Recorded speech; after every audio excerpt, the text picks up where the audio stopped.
ಆತ್ಮೀಯ ವಿದ್ಯಾರ್ಥಿಗಳೇ, ಈಗ dual nature of radiation and matter ಈ ಚಾಪ್ಟ್ರಿಗೆ ಸಂಬಂಧಪಟ್ಟಂಗೆ ಕೆಲವು ಇಂಪಾರ್ಟೆಂಟ್ ಪಾಯಿಂಟ್ಸ್ಗಳನ್ನು ಹಾಗೆ ರಿವೈಸ್ ಮಾಡೋಣ. ಓಕೆ, ಮೊದಲಿಗೆ ಎಲೆಕ್ಟ್ರಾನ್ ಎಮಿಷನ್ ಅಂತ. The liberation of electron from the metal surface is called electron emission. ಅಂದರೆ ಎಲೆಕ್ಟ್ರಾನ್ಗಳು ಕೆಲವು ಮೆಟಲ್ ಸರ್ಫೇಸಿಂದ ಹೊರಗಡೆ ಬರ್ತಕ್ಕಂಥದ್ದು. ಸರಿ, ಅವು ಹೊರಗಡೆ ಬರಬೇಕು ಅಂತಂದರೆ ಅವಕ್ಕೆ ನಾವು ಎನರ್ಜಿನ ಸಪ್ಲೈ ಮಾಡಬೇಕು. We have to supply some energy to the electron to liberate from the metal surface. ಯಾಕೆ ಅಂತಂದರೆ ಎಲೆಕ್ಟ್ರಾನ್ಗಳು ನ್ಯೂಕ್ಲಿಯಸ್ಸಿನ ಅಟ್ರಾಕ್ಟಿವ್ ಫೋರ್ಸ್ನಿಂದ ಬಂಧಿಸಲ್ಪಟ್ಟಿರ್ತದೆ. Nucleus positive charge, electron negative charge. ಹಾಗಾಗಿ ಅವುಗಳು ಎಲೆಕ್ಟ್ರೋಸ್ಟಾಟಿಕ್ ಫೋರ್ಸ್ ಆಫ್ ಅಟ್ರಾಕ್ಷನ್ ಇರುತ್ತೆ. ಆ ಅಟ್ರಾಕ್ಷನ್ನಿಂದ ಹೊರಗಡೆ ಬರಬೇಕು ಅಂದರೆ ನಾವು ಸ್ವಲ್ಪ ಎನರ್ಜಿನ ಸಪ್ಲೈ ಮಾಡಲೇಬೇಕು. ಎಷ್ಟು ಎನರ್ಜಿನ ಸಪ್ಲೈ ಮಾಡಬೇಕು ಅಷ್ಟನ್ನು ನಾವೇನಂತ ಕರಿತೀವಪ್ಪ ಅಂತಂದರೆ ವರ್ಕ್ ಫಂಕ್ಷನ್ ಅಂತ ಕರಿತೀವಿ. ಹಾಗಾದರೆ ವರ್ಕ್ ಫಂಕ್ಷನ್ ಅಂದರೆ ಎನರ್ಜಿ. ಅದು ಎಂಥ energy? The minimum energy required by the electron. ಏನಕ್ಕೆ? To leave the metal surface. ಅಂದರೆ ಮೆಟಲ್ ಸರ್ಫೇಸಿಂದ ಅಥವಾ ನ್ಯೂಕ್ಲಿಯಸ್ಸಿನ ಅಟ್ರಾಕ್ಟಿವ್ ಫೋರ್ಸನ್ನು ಮೀರಿಬಿಟ್ಟು ನಾವು ಹೊರಗಡೆ ಬರಬೇಕು ಅಂತಂದರೆ ಸ್ವಲ್ಪ ಎನರ್ಜಿನ ಸಪ್ಲೈ ಮಾಡಬೇಕು. ಆ ಎನರ್ಜಿನ ನಾವು ವರ್ಕ್ ಫಂಕ್ಷನ್ ಅಂತ ಕರಿತೀವಿ. ಆ ವರ್ಕ್ ಫಂಕ್ಷನ್ನ ನಾವು ಅಳತೆ ಮಾಡಬೇಕಾದ್ರೆ ವರ್ಕ್ ಫಂಕ್ಷನ್ ಅಂದರೆ ಹೇಳಿದೆ ನಾನು, ಎನರ್ಜಿ ಅಂತ ಹೇಳಿದೆ. ನಾವು ಜೌಲ್ನಲ್ಲಿ ಅಳತೆ ಮಾಡಬೇಕು. ಆದರೆ ಜೌಲ್ ಅನ್ನೋದು ತುಂಬ ದೊಡ್ಡ SI ಯೂನಿಟ್ ಆಗಿರುತ್ತೆ. ಹಾಗಾಗಿ ನಾವೇನು ಮಾಡ್ತೀವಿ, ಇದನ್ನು ಎಲೆಕ್ಟ್ರಾನ್ ವೋಲ್ಟ್ನಲ್ಲಿ ಅಳತೆ ಮಾಡ್ತೀವಿ. ಮತ್ತು ಇದನ್ನು ನಾವು φ0 ಅಂತಕ್ಕಂಥ ಒಂದು ಸಿಂಬಲ್ನಿಂದ ಡಿನೋಟ್ ಮಾಡ್ತೀವಿ. ಹಾಗಾದರೆ ಎಲೆಕ್ಟ್ರಾನ್ ಎಮಿಷನ್ ಆಗಬೇಕು ಅಂದರೆ ಎನರ್ಜಿ ಸಪ್ಲೈ ಮಾಡಬೇಕು ಅಂತ ಗೊತ್ತಾಯಿತು ನಮಗೆ. ಹಾಗಾದರೆ ಎನರ್ಜಿನ ಯಾವ ರೀತಿಯಲ್ಲಿ ಸಪ್ಲೈ ಮಾಡಬಹುದು? 3 ರೀತಿಯಲ್ಲಿ ಸಪ್ಲೈ ಮಾಡ್ಬೋದು ನೋಡಿ. ಮೊದಲನೇದಾಗಿ ಥರ್ಮಿಯಾನಿಕ್ ಎಮಿಷನ್. ಹಾಗಂದರೆ ಹೀಟನ್ನು ಕೊಡೋದ್ರ ಮುಖಾಂತರ, by providing heat to the metal surface we can liberate electron. That is known as thermionic emission. ಅದೇ ರೀತಿ ಎಲೆಕ್ಟ್ರಿಕಲ್ ಎನರ್ಜಿನ ಕೊಡ್ಬೋದು. By providing strong electric field we can liberate the electron. ಅದನ್ನು ಫೀಲ್ಡ್ ಎಮಿಷನ್ ಅಂತ ಕರಿತೀವಿ ನಾವು. ಎರಡನೇದಾಗಿ. ಮೂರನೇದು ಇನ್ನೊಂದೇನಪ್ಪ ಅಂದರೆ ನಮಗೆ ಗೊತ್ತಿದೆ, light is a form of energy ಅಂತ ಗೊತ್ತಿದೆ ನಮಗೆ. ಹಾಗಾಗಿ by providing light or by making the light to fall on the metal surface. Metal surface ಮೇಲೆ ಬೀಳಂಗೆ ಮಾಡಿ ನಾವೇನು ಮಾಡ್ಬೋದು, ಎಲೆಕ್ಟ್ರಾನನ್ನು ಲಿಬರೇಟ್ ಮಾಡ್ಬೋದು. ಇದಕ್ಕೆ ನಾವು ಫೋಟೋ ಎಲೆಕ್ಟ್ರಿಕ್ ಎಮಿಷನ್ ಅಂತ ಕರಿತೀವಿ. ಇಲ್ಲಿ photo means light. When light falls on the metal surface the electrons are liberated. ಹಾಗಾದ್ರೆ ಲಿಬರೇಟ್ ಆದಂಥ ಎಲೆಕ್ಟ್ರಾನ್ಗಳು ಏನಾಗ್ತವೆ? ಅಲ್ಲೇ ಇರ್ತಾವ? ಇಲ್ಲ. ಏನು ಮಾಡ್ತವೆ? ದೇ ವಿಲ್ ಮೂವ್ ಆಗ್ತವೆ. ಎಲೆಕ್ಟ್ರಾನ್ ಮೂವ್ ಆಯಿತು ಅಂದರೆ ಏನು? ಕರೆಂಟ್ ಹರಿತಾ ಇದೆ ಅಂತ ಅರ್ಥ. ಹಾಗಾಗಿ ಕರೆಂಟ್ ಹರಿಯೋದಕ್ಕೆ ಕಾರಣ ಏನು? ಬೆಳಕು. ಹಾಗಾಗಿ ಇದನ್ನು ಫೋಟೋ ಎಲೆಕ್ಟ್ರಿಕ್ ಎಫೆಕ್ಟ್ ಅಂತ ಕರೀತಾರೆ. The phenomenon of emission of electron from the surface of metal when radiation of suitable frequency falls on it. ಅಂದರೆ ಯಾವುದೋ ಕೆಲವು ಬೆಳಕು, ಎಲ್ಲ ಬೆಳಕು ಅಲ್ಲ, ಸೂಟಬಲ್ ಫ್ರೀಕ್ವೆನ್ಸಿ ಇರ್ತಕ್ಕಂಥ ಬೆಳಕು ಬಿದ್ದಾಗ ಮಾತ್ರ ಆ ಎಲೆಕ್ಟ್ರಾನ್ಗಳೇನಾಗ್ತವೆ? ಲಿಬರೇಟ್ ಆಗ್ತವೆ. ಇದನ್ನು ಫೋಟೋ ಎಲೆಕ್ಟ್ರಿಕ್ ಎಫೆಕ್ಟ್ ಅಂತ ಕರಿತೀವಿ ನಾವು. ಇದನ್ನು ಮೊಟ್ಟ ಮೊದಲಿಗೆ ನಮಗೆ ಪರಿಚಯಿಸಿದವರು ಅಥವಾ ಕಂಡುಹಿಡಿದವರು ಯಾರಪ್ಪ ಅಂತಂದರೆ ಹೆನ್ರಿ ಹರ್ಟ್ಸ್ ಅಂತಕ್ಕಂಥವ್ರು ಈ ಫೋಟೋ ಎಲೆಕ್ಟ್ರಿಕ್ ಎಫೆಕ್ಟನ್ನು ನಮಗೆ ಮೊದಲನೇ ಬಾರಿಗೆ ಯಾವುದೋ ಒಂದು ಎಕ್ಸ್ಪರಿಮೆಂಟ್ ಮುಖಾಂತರ ನಮಗೆ ತಿಳಿಸ್ಕೊಡ್ತಾರೆ. ಅದೇ ಥರ ಮತ್ತೆ ಇನ್ನೂ ಇಬ್ಬರು ವಿಜ್ಞಾನಿಗಳಾದಂತಹ ಆಲ್ವಾಕ್ ಮತ್ತು ಲೆನಾರ್ಡ್ ಅಂತಕ್ಕಂಥವ್ರು ಇದೇ ಥರ ಎಕ್ಸ್ಪರಿಮೆಂಟನ್ನು ಮಾಡಬೇಕಾದ್ರೆ ಅವ್ರಿಗೂ ಕೂಡ ಇದೇ ಥರದ ಒಂದು ಅನುಭವ ಆಗುತ್ತೆ. ಯಾವ ಥರ? When light falls on the metal surface something is liberated. ಅವ್ರಿಗೂ ಗೊತ್ತಿರಲಿಲ್ಲ ಎಲೆಕ್ಟ್ರಾನ್ ಅಂತ, ಏನೋ ಲಿಬರೇಟ್ ಆಗ್ತಾ ಇದೆ ಅಂತ.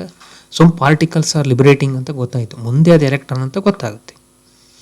ಓಕೆ, ಅಲ್ಲಿಗೆ ಈ 3 ವಿಜ್ಞಾನಿಗಳ ಒಂದು ಕನ್ಕ್ಲೂಷನ್ಸ್ ಏನಪ್ಪ ಅಂತಂದರೆ, ಮೆಟಲ್ ಸರ್ಫೇಸ್ ಮೇಲೆ ಬೆಳಕು ಬಿದ್ದಾಗ something is liberating, some particles are liberating. Some particles are nothing but electrons, and this phenomenon is known as photoelectric effect. ಈಗ ನೋಡಿ, photo electric effect definition last ನೋಡಿ, suitable frequency falls on it ಅಂತ ಇದೆ. ಅಂದರೆ suitable frequency ಅಂದರೆ ಏನು? ಇಷ್ಟೇ frequency ಇರಬೇಕು ಅಂತ. ಹಾಗಾದ್ರೆ ಎಷ್ಟಿರಬೇಕು ಅಂತ ಹೇಳೋದನ್ನು ನಾವೇನು ಮಾಡ್ತೀವಿ, ಅದನ್ನು ಥ್ರೆಶೋಲ್ಡ್ ಫ್ರೀಕ್ವೆನ್ಸಿ ಅಂತ ಕರಿತೀವಿ ನಾವು. ಹಾಗಾದ್ರೆ ಎಷ್ಟಿರಬೇಕು ಅಂದರೆ ಎಷ್ಟೋ ಮಿನಿಮಮ್ ಇರಬೇಕು. The minimum frequency of incident light, light ಬೀಳುತ್ತಲ್ಲ ಅದಕ್ಕೆ ಒಂದು ಮಿನಿಮಮ್ ಫ್ರೀಕ್ವೆನ್ಸಿ ಇರಬೇಕು.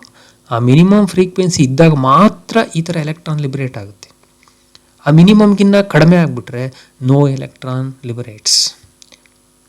ಮಿನಿಮಮ್ಗಿನ್ನ ಹೆಚ್ಚಾದರೆ ಎಲೆಕ್ಟ್ರಾನ್ ಲಿಬರೇಟ್ ಆಗುತ್ತೆ. ಲಿಬರೇಟ್ ಆದಂಥ ಎಲೆಕ್ಟ್ರಾನ್ ಏನು ಮಾಡುತ್ತೆ, ಅಲ್ಲೇ ನಿಲ್ಲಲ್ಲ, ಮೂವ್ ಆಗುತ್ತೆ. ಹಾಗಾಗಿ ಥ್ರೆಶೋಲ್ಡ್ ಫ್ರೀಕ್ವೆನ್ಸಿ ಅಂದರೆ it is the minimum frequency of incident light to emit the electron from the metal surface is known as threshold frequency. Okay, ಇಲ್ಲಿ ಕೆಲವು ಡೆಫಿನೇಷನ್ಸ್ಗಳಿದ್ದಾವೆ. ಆ ಡೆಫಿನೇಷನ್ಗಳು ತುಂಬ ಇಂಪಾರ್ಟೆಂಟು, ಎಕ್ಸಾಮಿಗೆ ಕೇಳ್ತಾರೆ. ಈ ಫೋಟೋ ಎಲೆಕ್ಟ್ರಿಕ್ ಎಫೆಕ್ಟ್ ಅಂತ ಏನು ನಾವು ತಿಳ್ಕೊಂಡು, ಈ ಎಫೆಕ್ಟ್ ಉಂಟಾದಾಗ ಕೆಲವು ಅಂಶಗಳನ್ನು ವಿಜ್ಞಾನಿಗಳು ಗಮನಿಸ್ತಾರೆ. ಅವನ್ನ ನಾವು ಎಕ್ಸ್ಪರಿಮೆಂಟಲ್ ಅಬ್ಸರ್ವೇಷನ್ಸ್ ಅಂತ ಕರಿತೀವಿ, ಅಥವಾ laws of photo electric effect ಅಂತ ಕರಿತೀವಿ. ಈ ಪಾಯಿಂಟ್ಸ್ ತುಂಬ ಇಂಪಾರ್ಟೆಂಟ್ ಪಾಯಿಂಟ್ಸ್ ಇವು. ಹಾಗಾಗಿ ಇವು ನೀವು ಎಕ್ಸಾಮಿನೇಷನ್ಗೋಸ್ಕರ ತುಂಬ ಗಮನ ಇಟ್ಟು ಈ ಪಾಯಿಂಟ್ಸನ್ನು ಗಟ್ಟಿ ಮಾಡ್ಕೊಳ್ಬೇಕು. ಏನೇನು ಅಂತ ನೋಡೋಣ. ಮೊದಲನೇದಾಗಿ, the photo electric emission is an instantaneous process. ಅಂದರೆ ಬೆಳಕು ಬಿದ್ದ ತಕ್ಷಣವೇ ಫೋಟೋ ಎಲೆಕ್ಟ್ರಿಕ್ ಎಫೆಕ್ಟ್ ಉಂಟಾಗುತ್ತೆ. There is no time lag between the incident of radiation on the metal surface and liberating of the electron. There is no time lag, the immediate process. ಬೆಳಕು ಬಿದ್ದ ತಕ್ಷಣ electron liberate ಆಗುತ್ತೆ. This is one of the experimental observation. The second one, ಈಗಾಗಲೇ ತಿಳ್ಕೊಂಡಂಗೆ threshold frequency ಅಂತ ಹೇಳಿದ್ವಲ್ಲ, ಅದು ಒಂದು observation. There should be a minimum frequency. Below that frequency no photo electrons were emitted. ಅರ್ಥ ಆಯ್ತಲ್ಲ? ಅಂದರೆ ಒಂದು ಮಿನಿಮಮ್ ಫ್ರೀಕ್ವೆನ್ಸಿ ಇದ್ದರೆ ಮಾತ್ರ ಅದನ್ನೇ ಥ್ರೆಶೋಲ್ಡ್ ಫ್ರೀಕ್ವೆನ್ಸಿ ಅಂತ ಕರಿತೀವಿ ನಾವು. ಆ ಮಿನಿಮಮ್ ಫ್ರೀಕ್ವೆನ್ಸಿ ಇದ್ದರೆ ಮಾತ್ರನೇ ಫೋಟೋ ಎಲೆಕ್ಟ್ರಿಕ್ ಎಮಿಷನ್ ಉಂಟಾಗುತ್ತೆ. ಒಂದು ವೇಳೆ ಅಷ್ಟಿರಲಿಲ್ಲ ಅಂತಂದರೆ ಫೋಟೋ ಎಲೆಕ್ಟ್ರಿಕ್ ಎಫೆಕ್ಟು ಉಂಟಾಗಲ್ಲ. ಓಕೆ, ದಿ ಥರ್ಡ್ ಒನ್, ಈ ರೀತಿ ಒಂದು ಈ ಇನ್ಸಿಡೆಂಟ್ ಆದಾಗ, ರೇಡಿಯೇಷನ್ ಇನ್ಸಿಡೆಂಟ್ ಆದಾಗ, number of photo electrons emitted per second, ಅಥವಾ ಅದನ್ನು ಫೋಟೋ ಎಲೆಕ್ಟ್ರಿಕ್ ಕರೆಂಟ್ ಅಂತಲೂ ಕರಿಬೋದು ನೀವು. ಯಾಕೆಂದರೆ ಎಲೆಕ್ಟ್ರಾನ್ ಎಮಿಟ್ ಆಗಿದ್ದು ನಿಲ್ಲಲ್ಲ, ಚಲಿಸುತ್ತೆ ಅಂದಾಗ ಏನಾಯಿತು, the electron which moves constitute electric current ಅಂತ. ಅಲ್ಲಿ ಫೋಟೋ ಕರೆಂಟ್ ಅಂತನಾದರೂ ಕರೀರಿ ನೀವು, number of photo electrons emitted per second ಅಂತನಾದರೂ ಕರೀರಿ. ಅದು ಏನಕ್ಕೆ ಪ್ರಪೋರ್ಷನಲ್ ಆಗಿರುತ್ತಪ್ಪ ಅಂದರೆ, it is proportional to intensity of the incident radiation. ಅಂದರೆ ನೀವು ಲೈಟಿನ ಇಂಟೆನ್ಸಿಟಿಯನ್ನು ಹೆಚ್ಚಿಸ್ತಾ ಹೋದರೆ ಫೋಟೋ ಕರೆಂಟು ಜಾಸ್ತಿ ಆಗುತ್ತೆ, ಅಥವಾ photo electrons emitted per second ಏನಾಗುತ್ತೆ, ಹೆಚ್ಚಾಗುತ್ತೆ. The number of electron increases or the photo current increases as the intensity ಅಂದರೆ ಪ್ರಕಾಶಮಾನತೆ, as the intensity of the incident radiation increases. Okay, ನಾಲ್ಕನೇದು, photo electric current increases with increase in collector plate voltage. ಅಂದರೆ ನಾವು photo ಕರೆಂಟನ್ನು ನಾವು ಹಿಂಗೂ increase ಮಾಡೋದು ಹೇಗೆ, collector plate ವೋಲ್ಟೇಜನ್ನು. ಅಂದರೆ ಕಲೆಕ್ಟರ್ ಅಂದರೆ ಆ ಎಲೆಕ್ಟ್ರಾನನ್ನು ಕಲೆಕ್ಟ್ ಮಾಡ್ಕೊಳತ್ತಲ್ವ, ಒಂದು ಪ್ಲೇಟ್ ಇಟ್ಟಿರ್ತೀವಲ್ಲ ಆ ಪ್ಲೇಟಿಗೆ ನಾವು ಪಾಸಿಟಿವ್ ವೋಲ್ಟೇಜನ್ನು ಕೊಡೋದ್ರ ಮುಖಾಂತರ, ಪಾಸಿಟಿವ್ ವೋಲ್ಟೇಜ್ ಕೊಟ್ಟಾಗ ಏನಾಗುತ್ತೆ, ಎಲೆಕ್ಟ್ರಾನು ನೆಗೆಟಿವ್ ಚಾರ್ಜನ್ನು ಹೊಂದಿರುತ್ತೆ, ಕಲೆಕ್ಟರ್ ಪ್ಲೇಟು ಪಾಸಿಟಿವ್ ಚಾರ್ಜನ್ನು ಹೊಂದಿರುತ್ತೆ. ಎಲೆಕ್ಟ್ರಾನ್ನ ತನ್ನ ಕಡೆಗೆ ಅಟ್ರ್ಯಾಕ್ಟ್ ಮಾಡುತ್ತೆ. ಅಟ್ರ್ಯಾಕ್ಟ್ ಮಾಡೋ ಪವರ್ ಜಾಸ್ತಿ ಆದಂಗೆ ಏನಾಗುತ್ತೆ, ಎಲೆಕ್ಟ್ರಾನ್ ಸ್ಪೀಡ್ ಜಾಸ್ತಿ ಆಗುತ್ತೆ. ಸ್ಪೀಡ್ ಜಾಸ್ತಿ ಆಯಿತು ಅಂದರೆ ಕರೆಂಟ್ ಜಾಸ್ತಿ ಆಗುತ್ತೆ. ಹಾಗಾಗಿ photo electric current increases with increase in collector plate current. ಎಷ್ಟು ಹೆಚ್ಚಾಗುತ್ತೆ? ತುಂಬ ಹೆಚ್ಚಾಗುತ್ತಾ? ಇಲ್ಲ, ಒಂದು ಲೆವೆಲ್ವರೆಗೂ ಹೆಚ್ಚಾಗುತ್ತೆ, ಆಮೇಲೆ ಕಾನ್ಸ್ಟೆಂಟ್ ಆಗಿಬಿಡುತ್ತೆ. ಆ ಕಾನ್ಸ್ಟೆಂಟ್ ಕರೆಂಟನ್ನ ನಾವೇನಂತ ಕರಿತೀವಿ? ಸ್ಯಾಚುರೇಷನ್ ಕರೆಂಟ್ ಅಂತ ಕರಿತೀವಿ. ಓಕೆ, ನೆಕ್ಸ್ಟ್ 5ನೇದು, the photo current decreases with increase in negative potential. ಅದು ನೆಗೆಟಿವ್ ಪೊಟೆನ್ಷಿಯಲ್ ಅಂತಂದರೆ ನಾವು ಕಲೆಕ್ಟರ್ ಪ್ಲೇಟಿಗೆ ಪಾಸಿಟಿವ್ ಕೊಟ್ಟಿದ್ವಲ್ಲ, ಈಗೇನು ಮಾಡೋಣ? ನೆಗೆಟಿವ್ ಪೊಟೆನ್ಷಿಯಲನ್ನು ಕೊಡೋಣ. ನೆಗೆಟಿವ್ ಪೊಟೆನ್ಷಿಯಲ್ ಕೊಟ್ಟರೆ ಏನಾಗುತ್ತೆ? ಎಲೆಕ್ಟ್ರಾನು ನೆಗೆಟಿವು, ಕಲೆಕ್ಟರ್ ಪ್ಲೇಟಿಗೆ ನಾವು ಅದಕ್ಕೂ ನೆಗೆಟಿವ್ ಕೊಟ್ಟಿದ್ದೀವಿ, ಎಲೆಕ್ಟ್ರಾನ್ ಏನು ಮಾಡುತ್ತೆ? ಆಪೋಸ್ ಮಾಡುತ್ತೆ. ಅವಾಗ ಅಲ್ಲಿಂದ ಬರೋ ಎಲೆಕ್ಟ್ರಾನ್ ಇಲ್ಲಿಗೆ ರೀಚ್ ಆಗಲ್ಲ ಅಂದಾಗ ಏನಾಗುತ್ತೆ? ಕರೆಂಟ್ ಏನಾಗುತ್ತೆ? ಝೀರೋ ಕಡಿಮೆ ಆಗ್ತಾ ಹೋಗುತ್ತೆ. ಜಾಸ್ತಿ ಇನ್ಕ್ರೀಸ್ ಮಾಡ್ತಾ ಹೋದಂಗೆ ಏನಾಗುತ್ತೆ?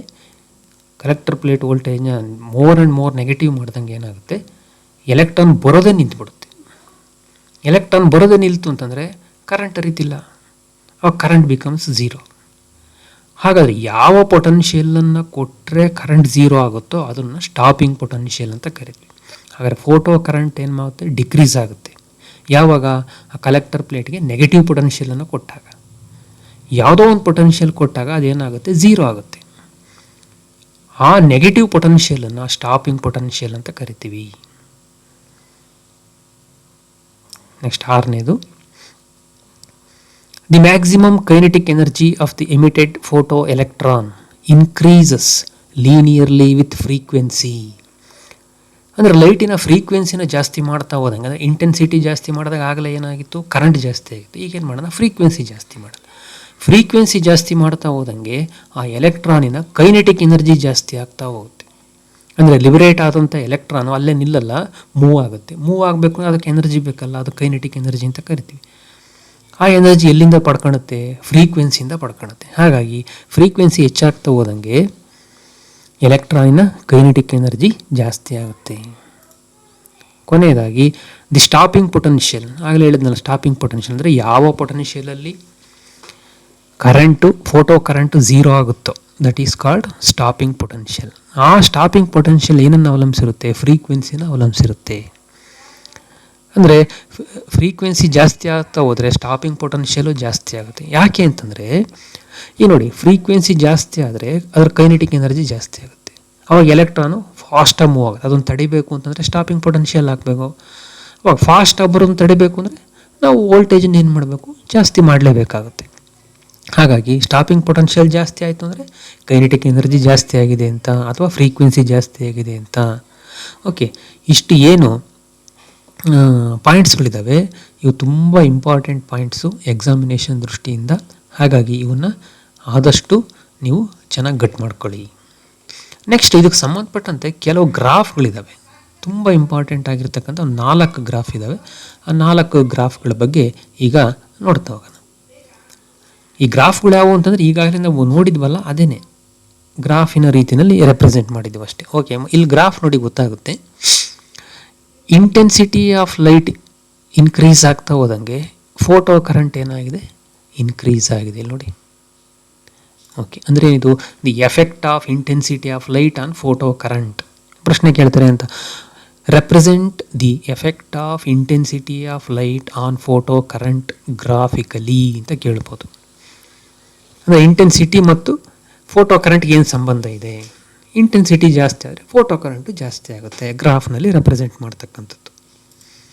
ಎರಡನೇದಾಗಿ ನೋಡಿ, ಇಲ್ಲೇನಾಗಿದೆ?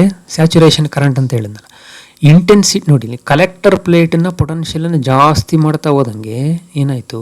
ಕರೆಂಟ್ ಇನ್ಕ್ರೀಸ್ ಆಗಿ ನೆಕ್ಸ್ಟ್ ಕಾನ್ಸ್ಟೆಂಟ್ ಆಗ್ಬಿಡುತ್ತೆ. ನೋಡಿ, ಕರೆಂಟ್ ಇನ್ಕ್ರೀಸ್ ಆಗಿ ಕಾನ್ಸ್ಟೆಂಟ್ ಆಗ್ಬಿಡುತ್ತೆ. ಇದನ್ನು ಸ್ಯಾಚುರೇಷನ್ ಕರೆಂಟ್ ಅಂತ ಕರಿತೀವಿ ನಾವು. ಅಂದರೆ ಕಲೆಕ್ಟರ್ ಪ್ಲೇಟ್ ಜಾಸ್ತಿ ವೋಲ್ಟೇಜನ್ನು ಜಾಸ್ತಿ ಮಾಡಿದ್ರೂ ಕೂಡ ಫೋಟೋ ಕರೆಂಟ್ ಜಾಸ್ತಿ ಆಗಿದೆ ನೋಡಿ. ಇದು ಒಂದು ಇಂಟೆನ್ಸಿಟಿಗೆ, ಇದು ಇನ್ನೊಂದು ಇಂಟೆನ್ಸಿಟಿ, ಇದು ಬೇರೆ ಇಂಟೆನ್ಸಿಟಿಗೆ. ನೆಕ್ಸ್ಟ್ ಅದನ್ನೇ ರಿವರ್ಸ್ ಪೊಟೆನ್ಷಿಯಲನ್ನು ಹಾಕಿದಾಗ, ನೆಗೆಟಿವ್ ಪೊಟೆನ್ಷಿಯಲನ್ನು ಹಾಕಿದಾಗ ಕರೆಂಟ್ ಏನಾಯಿತು? ಕಡಿಮೆ ಆಗ್ತಾ ಬಂದು ಯಾವುದೋ ಒಂದು ಪೊಟೆನ್ಷಿಯಲಲ್ಲಿ ಏನಾಯಿತು? ಕರೆಂಟ್ ಝೀರೋ ಆಯಿತು. ಇದನ್ನೇ ನಾವೇನಂತ ಕರಿತೀವಿ? ಸ್ಟಾಪಿಂಗ್ ಪೊಟೆನ್ಷಿಯಲ್ ಅಂತ ಕರಿತೀವಿ. ಓಕೆ, ಪ್ರಶ್ನೆ ಏನು ಕೇಳ್ತಾರೆ? Represent the effect of potential on the photo electric current. ಅಂದರೆ ಪೊಟೆನ್ಷಿಯಲ್, ಕಲೆಕ್ಟರ್ ಪ್ಲೇಟ್ ಪಾಸಿಟಿವ್ ಪೊಟೆನ್ಷಿಯಲನ್ನು ನೋಡಿ, ಇಲ್ಲಿ ಪಾಸಿಟಿವ್ ಪೊಟೆನ್ಷಿಯಲನ್ನು ಹಾಕಿದರೆ ಕರೆಂಟ್ ಜಾಸ್ತಿ ಆಗಿ ಸ್ಯಾಚುರೇಷನ್ಗೆ ಹೋಗುತ್ತೆ. ನೆಗೆಟಿವ್ ಪೊಟೆನ್ಷಿಯಲನ್ನು ಹಾಕಿದ್ರೆ ಕಡಿಮೆ ಆಗಿ ಝೀರೋ ಆಗುತ್ತೆ. ಯಾವ ಇದಕ್ಕೆ ಝೀರೋ ಆಗುತ್ತೋ, ಅಂದರೆ ಯಾವ ಪೊಟೆನ್ಷಿಯಲಿಗೆ ಝೀರೋ ಆಗುತ್ತೋ ಅದನ್ನು ಸ್ಟಾಪಿಂಗ್ ಪೊಟೆನ್ಷಿಯಲ್ ಅಂತ ಕರಿತೀವಿ. ಕಾನ್ಸ್ಟೆಂಟ್ ಕರೆಂಟನ್ನು ಸ್ಯಾಚುರೇಷನ್ ಕರೆಂಟ್ ಅಂತ ಕರಿತೀವಿ. ಇದು 2ನೇ ಗ್ರಾಫ್. ನೆಕ್ಸ್ಟ್ 3ನೇ ಗ್ರಾಫು, ಇಲ್ಲಿ ನೋಡಿ, ಇಲ್ಲಿ ಕಲೆಕ್ಟರ್ ಪ್ಲೇಟು ಪೊಟೆನ್ಷಿಯಲನ್ನು ಜಾಸ್ತಿ ಮಾಡಿದ್ದೀವಿ.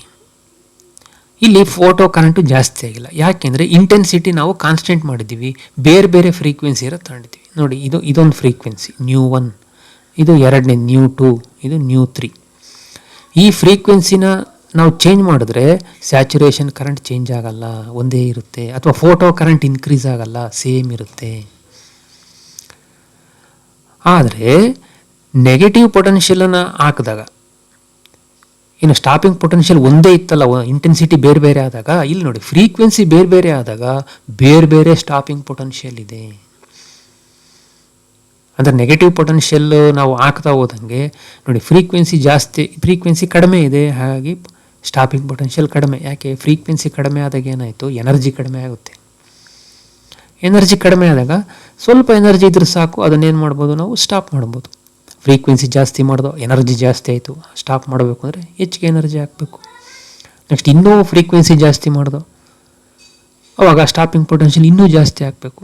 ಅಂದರೆ ಇಲ್ಲಿ ಫ್ರೀಕ್ವೆನ್ಸಿ ಹೆಚ್ಚಾಗ್ತಾ ಹೋದಂಗೆ ಸ್ಟಾಪಿಂಗ್ ಪೊಟೆನ್ಷಿಯಲ್ ಏನಾಗ್ತಾ ಹೋಗುತ್ತೆ, ಚೇಂಜ್ ಆಗ್ತಾ ಹೋಗುತ್ತೆ. ಆದರೆ ಸ್ಟಾಪಿಂಗ್ ಪೊಟೆನ್ಷಿಯಲ್ಗೂ ಫೋಟೋ ಕರೆಂಟ್ಗೂ ಸಂಬಂಧ ಇಲ್ಲ. ಯಾಕೆ? ಎಲ್ಲ ಫ್ರೀಕ್ವೆನ್ಸಿಗೂ ನೋಡಿ ಒಂದೇ ಫೋಟೋ ಕರೆಂಟು, ನೋ ಚೇಂಜ್. ಇದು ಪ್ರಶ್ನೆ ನೋಡಿ, ಇದು effect off frequency on incident radiation ಅಂತ ಕೇಳ್ಬೋದು. ನೆಕ್ಸ್ಟ್ 4ನೇ ಒಂದು ಗ್ರಾಫ್ ಒಂದಿದೆ ನೋಡಿ, ವೇರಿಯೇಷನ್ ಆಫ್ ಸ್ಟಾಪಿಂಗ್ ಪೊಟೆನ್ಷಿಯಲ್. ಮೇಲ್ಗಡೆ ಗ್ರಾಫನ್ನೇ ಇನ್ನೊಂದು ರೀತಿ ಬರೆದಿದ್ದೀವಿ ಅಷ್ಟೇ. ಇಲ್ಲಿ ನೋಡಿ, ಇಲ್ಲಿ ಸ್ಟಾಪಿಂಗ್ ಪೊಟೆನ್ಷಿಯಲ್ ಜಾಸ್ತಿ ಆಗ್ತಾ ಹೋದಂಗೆ ಫ್ರೀಕ್ವೆನ್ಸಿನೂ ಜಾಸ್ತಿ, ಅಂದರೆ ಫ್ರೀಕ್ವೆನ್ಸಿ ಜಾಸ್ತಿ ಆಗ್ತಾ ಹೋದಂಗೆ ಸ್ಟಾಪಿಂಗ್ ಪೊಟೆನ್ಷಿಯಲ್ ಜಾಸ್ತಿ ಆಗ್ತಾ ಹೋಗಿತ್ತು. ಇಲ್ಲೂ ಅಷ್ಟೇ, ಫ್ರೀಕ್ವೆನ್ಸಿ ಜಾಸ್ತಿ ಆಗ್ತಾ ಹೋಗೋದಂಗೆ ಸ್ಟಾಪಿಂಗ್ ಪೊಟೆನ್ಷಿಯಲ್ ಏನಾಗುತ್ತೆ, ಜಾಸ್ತಿ ಆಗ್ತಾ ಹೋಗುತ್ತೆ. ಇಲ್ಲಿ ν0 ಅಂತಕ್ಕಂಥದ್ದು ಇದನ್ನು ಥ್ರೆಶೋಲ್ಡ್ ಫ್ರೀಕ್ವೆನ್ಸಿ ಅಂತ ಕರಿತೀವಿ. ಇಷ್ಟು ಫ್ರೀಕ್ವೆನ್ಸಿ ಇದ್ದರೂ ಮಾತ್ರ ಲಿಬರೇಷನ್ ಆಗುತ್ತೆ, ಇದಕ್ಕಿಂತ ಕಡಿಮೆ ಇದ್ದರೆ ಲಿಬರೇಷನ್ ಆಗಲ್ಲ. ಓಕೆ, ಈ 4 ಗ್ರಾಫನು ತುಂಬ ಇಂಪಾರ್ಟೆಂಟು, ಇದ್ರ ಮೇಲೆ ಪ್ರಶ್ನೆನ ಕೇಳ್ತಾರೆ. ನೆಕ್ಸ್ಟು ಕೊನೆಯದಾಗಿ ಈ ಫೋಟೋ ಎಲೆಕ್ಟ್ರಿಕ್ ಎಫೆಕ್ಟ್ ಯಾಕೆ ಹೀಗಾಗುತ್ತೆ ಅನ್ನೋದಕ್ಕೆ ಸೂಕ್ತವಾದಂಥ ವಿವರಣೆಯನ್ನು ಕೊಟ್ಟವನು ಯಾರಪ್ಪ ಅಂತಂದರೆ ಆಲ್ಬರ್ಟ್ ಐನ್ಸ್ಟೀನ್ ಅಂತಕ್ಕಂಥ. ಇದಕ್ಕಿಂತ ಮುಂಚೆ ಬೇರೆಯವರು ಎಕ್ಸ್ಪ್ಲನೇಷನ್ ಕೊಡೋಕ್ಕೆ ಪ್ರಯತ್ನ ಪಟ್ಟರು, ಆಗಿರಲಿಲ್ಲ. ಕಾರಣ ಏನು ಅಂತಂದರೆ ಅವರೆಲ್ಲ ಏನು ಅಂದ್ಕೊಂಡಿದ್ರು, ಲೈಟನ್ನು ವೇವ್ ಅಂತ ಅಂದ್ಕೊಂಡಿದ್ರು.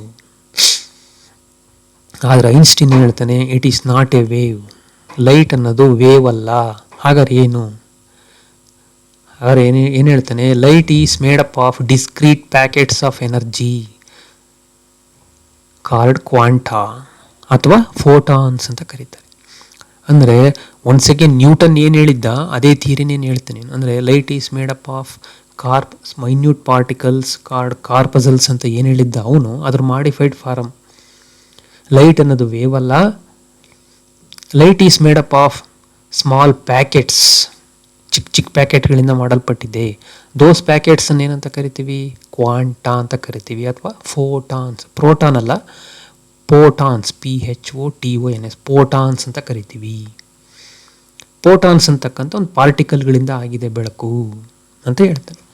ಅಂತ ಹೇಳಿ ಒಂದು ಎಕ್ಸ್ಪ್ಲನೇಷನನ್ನು ಕೊಡ್ತಾನೆ. ಏನಂತ ಕೊಡ್ತಾನೆ ಅವನು ಎಕ್ಸ್ಪ್ಲನೇಷನ್ನು, ಆ ಫೋಟಾನ್ ಬಿದ್ದ ತಕ್ಷಣ ಯಾವುದ್ರ ಮೇಲೆ, ಮೆಟಲ್ ಸರ್ಫೇಸ್ ಮೇಲೆ ಬಿದ್ದ ತಕ್ಷಣ, ಫೋಟಾನ್ ಅಂದ್ರೇನು, ಅದು ಎನರ್ಜಿ, ಲೈಟ್ ಎನರ್ಜಿ. ಅದು ಆ ಎನರ್ಜಿ ಬಿದ್ದ ತಕ್ಷಣ ಏನಾಗುತ್ತೆ, ಆ ಎನರ್ಜಿನ ಆ ಎಲೆಕ್ಟ್ರಾನು ಕಂಪ್ಲೀಟಾಗಿ ಅಬ್ಸರ್ವ್ ಮಾಡ್ಕೊಂಬಿಡುತ್ತೆ. ಆ ಎಲೆಕ್ಟ್ರಾನ್ ಅಬ್ಸರ್ವ್ ಮಾಡ್ಕೊಂಡ ತಕ್ಷಣ ಎನರ್ಜಿ ಹೆಚ್ಚಾಗಿತ್ತು ಅಂತಂದರೆ, ಅಂದರೆ ನ್ಯೂಕ್ಲಿಯಸ್ಸಿನ ಅಟ್ರಾಕ್ಟಿವ್ ಫೋರ್ಸನ್ನು ಮೀರಿ ಹೊರಗಡೆ ಬರಬೇಕು ಅಂತಂದರೆ ಎಷ್ಟೋ ಎನರ್ಜಿ ಬೇಕು ಅಂತ ಹೇಳಿದ್ನಲ್ಲ, ಅಷ್ಟಕ್ಕಿಂತ ಹೆಚ್ಚಾಯಿತು ಅಂತಂದರೆ ಅವಾಗ ಏನಾಗುತ್ತೆ, the electron comes out from the surface of the metal. ಇನ್ನೂ ಹೆಚ್ಚಿಗೆ ಎನರ್ಜಿ ಇತ್ತು ಅಂದರೆ ಏನಾಗುತ್ತೆ, ಆ ಎನರ್ಜಿನ ಮೂವ್ ಆಗೋದಕ್ಕೆ ಬಳಸ್ಕೊಳುತ್ತೆ, ಲಿಬರೇಟ್ ಆಗೋದಕ್ಕೆ ಸ್ವಲ್ಪ ಎನರ್ಜಿ ಬಳಸ್ಕೊಳುತ್ತೆ. ನೆಕ್ಸ್ಟ್ ಇನ್ನೂ ಹೆಚ್ಚಿಗೆ ಎನರ್ಜಿ ಇತ್ತು ಅಂದರೆ ಅದನ್ನೇನು ಮಾಡುತ್ತೆ, ಮೂವ್ ಆಗೋದಕ್ಕೆ ಬಳಸ್ಕೊಳುತ್ತೆ. ಮೂವ್ ಆಗ್ತಾ ಇದೆ ಅಂತಂದರೆ ಅಲ್ಲಿಗೆ ಅದಕ್ಕೊಂದು ಎನರ್ಜಿ ಇರುತ್ತೆ, ಅದನ್ನು ಕೈನೆಟಿಕ್ ಎನರ್ಜಿ ಅಂತ ಕರಿತೀವಿ. ಓಕೆ, ಅವನೊಂದು ಈಕ್ವೇಷನನ್ನು ಕೊಡ್ತಾನೆ. ಆಲ್ಬರ್ಟ್ ಐನ್ಸ್ಟೀನ್ ಅಂತಕ್ಕಂಥನು ಏನಂತ ನೋಡಿ, ಇಲ್ಲಿ ಇದನ್ನು ನೆನ್ಪಿಟ್ಕೊಬೇಕು ನೀವು. Energy of the incident proton equal to, incident proton ಅಂದರೆ ಲೈಟಿನ ಪ್ರೋಟಾನ್ ಬಂದು ಬೀಳ್ತಲ್ಲ, ಅದರ ಎನರ್ಜಿ ಏನಕ್ಕೆ ಸಮನಾಗಿರುತ್ತೆ? ಎರಡು ಪಾರ್ಟ್ ಆಗಿ ಉಪಯೋಗ ಆಗುತ್ತೆ. ಒಂದು ಏನಕ್ಕೆ ಎನರ್ಜಿ ಎಲೆಕ್ಟ್ರಾನ್ ಲಿಬರೇಟ್ ಆಗೋದಕ್ಕೆ ಸ್ವಲ್ಪ ಉಪಯೋಗ ಆಗುತ್ತೆ, ಇನ್ನೊಂದು ಸ್ವಲ್ಪ ಏನಾಗುತ್ತೆ ಕೈನೆಟಿಕ್ ಎನರ್ಜಿಯಾಗಿ ಕನ್ವರ್ಟ್ ಆಗುತ್ತೆ. Energy of the incident photon is equal to energy required by the electron to come out from the metal surface and the remaining energy will converted into kinetic energy. Okay, the energy of the incident photon E ಅಂತ ಕರಿತೀವಿ. Energy required by the electron to come out from the metal surface, ಇದನ್ನೇ work function ಅಂತ ಕರಿತೀವಿ, φ0. ಇನ್ನು ಉಳಿದಂಥ energy ಏನಾಗುತ್ತೆ? Kinetic energy ಆಗುತ್ತೆ. ಇಲ್ಲಿ ಇ ಅಂತಂದರೆ E is equal to H nu ಅಂತ ಬರಿಬೋದು ನಾವು. E is equal to H nu ಅಂತ ಬರಿತೀವಿ. ಇನ್ನು φ0 ಹಂಗೆ ಬರ್ಕೊಂಡಿದ್ದೀನಿ, ಕೆ ಮ್ಯಾಕ್ಸಿಮಮ್ ಅಂತ ಹಂಗೆ ಬರ್ಕೊಂಡಿದ್ದೀನಿ. ಓಕೆ, ಈ ಈಕ್ವೇಷನನ್ನು ಏನು ರೆಡ್ ಕಲರ್ ಕಾಣ್ತಾ ಇದೆಯಲ್ಲ, ಈ ಈಕ್ವೇಷನನ್ನು ಏನಂತ ಕರಿತೀವಪ್ಪ ಅಂತಂದರೆ ಐನ್ಸ್ಟೀನ್ಸ್ ಫೋಟೋ ಎಲೆಕ್ಟ್ರಿಕ್ ಈಕ್ವೇಷನ್ ಅಂತ ಕರಿತೀವಿ ನಾವು. ಇದನ್ನು ಇನ್ನೊಂದು ರೂಪದಲ್ಲೂ ಬರಿಬೋದು. ಹೇಗೆ ನೋಡಿ, ಹಿಂಗೂ ಬರೀಬೋದು. K maximum is equal to, ಇದನ್ನ ಈ ಕಡೆ ಕಳಿಸಿ, ಹೆಚ್ ನ್ಯೂ ಮೈನಸ್ φ0 ಅಂತ ಬರಿಬೋದು. ಇವೆರಡೂ ಒಂದೇ. ಇವೆರಡನ್ನೂ ನಾವೇನಂತ ಕರಿತೀವಿ? ಐನ್ಸ್ಟೀನ್ಸ್ ಫೋಟೋ ಎಲೆಕ್ಟ್ರಿಕ್ ಈಕ್ವೇಷನ್ ಅಂತ ಕರಿತೀವಿ. ಇಲ್ಲಿ ಏನೇನು ಸೂಚಿಸುತ್ತೆ ಟರ್ಮ್ಸು? φ0 ಅಂತಂದರೆ ಹೆಚ್ ನ್ಯೂ ನಾಟ್ ಅಂತ ಬರಿಬೋದು, ವರ್ಕ್ ಫಂಕ್ಷನ್. ಇಲ್ಲಿ ನ್ಯೂ ಅಂತಂದರೆ frequency of the incident radiation, H ಅಂತಂದರೆ ಪ್ಲ್ಯಾಂಕ್ಸ್ ಕಾನ್ಸ್ಟೆಂಟ್ ಅಂತ ಕರಿತೀವಿ. ಓಕೆ, ಈ ಈಕ್ವೇಷನ್ನು ಕೂಡ ತುಂಬ ಇಂಪಾರ್ಟೆಂಟ್ ಈಕ್ವೇಷನ್. ಹಾಗಾಗಿ ಇಷ್ಟು ಪಾಯಿಂಟ್ಗಳನ್ನು ನೆನಪಿಟ್ಕೊಂಡ್ರೆ ನಿಮಗೆ ಡೆಫಿನೇಷನ್ಸ್ ಆದರೂ ಬರ್ಬೋದು, ಗ್ರಾಫ್ನಾದರೂ ಕೇಳ್ಬೋದು, ಅಥವಾ laws of photo electric effect ಅಥವಾ experimental observations of photo electric effect ಅಂತ ಏನು ಹೇಳಿದ್ದೆ, ಇಷ್ಟರಲ್ಲಿ ನಿಮ್ಗೆ ಒಂದಾದ್ರೂ ಪ್ರಶ್ನೆ 3 ಮಾರ್ಕ್ಸಿಗಾದರೂ ಬರ್ಬೋದು, 5 ಮಾರ್ಕ್ಸಿಗೂ ಬರ್ಬೋದು, ಅಥವಾ ಡಿಸ್ಟ್ರಿಬ್ಯೂಟ್ ಆಗಿ 1 ಮಾರ್ಕ್ಸು 3 ಮಾರ್ಕ್ಸು ಈ ರೀತಿ ಹೆಂಗೆ ಬೇಕಾದ್ರೂ ಇದನ್ನು ಕೇಳ್ಬೋದು. ಹಾಗಾಗಿ ಇಷ್ಟು ಪಾಯಿಂಟ್ಗಳನ್ನು ತುಂಬ ಗಮನ ಇಟ್ಟು ಎಲ್ಲರೂ ಓದ್ಕೊಳ್ಳಿ.